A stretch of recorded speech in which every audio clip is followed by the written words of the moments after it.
আজকের দুপুরের রেসিপি বন্ধুদের সাথে শেয়ার করছি। কুলেখাড়া শাক তরকারি করবো। এই যে ফোড়ন দিয়ে দিলাম, লঙ্কা দিয়ে দিলাম, তার সাথে হালকা একটু জিরে দিয়ে দিলাম ফোড়নের জন্য।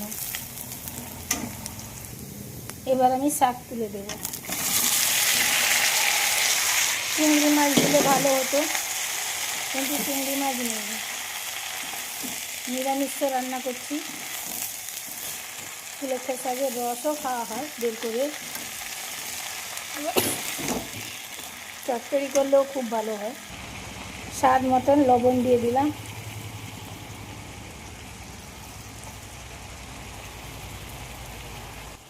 শাকটাকে রান্না করার জন্য চাপা দিয়ে দিলাম। আমি চাপা দিয়ে রান্না করব। কুলেখাড়া শাক রান্না করার জন্য খুব একটা মশলার প্রয়োজন হয় না, হালকা মশলায় রান্না হয়। তো একটু চিংড়ি মাছ পড়লে খুব সুন্দর লাগে। কি করব, চিংড়ি মাছ তো নেই, নিরামিষ রান্না করলাম। হলুদ দিয়ে দিলাম,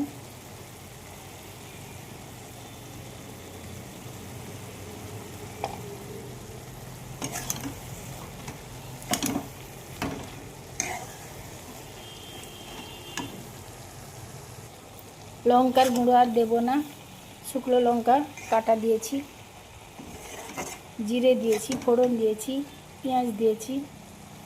ওতে আর বেশি কিছু মশলা লাগে না, ওটা হালকা মশলাই রান্না হয়। খেতে কিন্তু খুব মজা লাগে। কুলেখাড়া শাক রান্না করে দেখবে কেমন লাগে। যদি কেউ না খেয়ে থাকো, রান্না করবে, খুব সুন্দর হয়। এই শাকটা খুবই উপকারী, ওটার রস পেড়ে খেলে আরও ভালো। সব শাকের চেয়ে এই শাকটা খুবই ভালো শাক।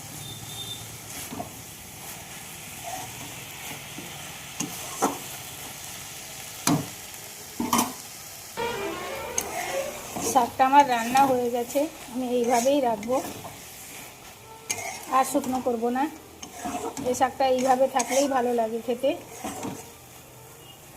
তোমাদের যদি ভালো লেগে থাকে লাইক কমেন্ট করবে, পাশে থাকবে। শুভ দুপুরের শুভেচ্ছা ও ভালোবাসা সবাইকে জানাই। সবাই খুব ভালো থেকো, সুস্থ থেকো, এই প্রার্থনা করি। বন্ধু হয়ে পাশে থেকো, পাশে আছি।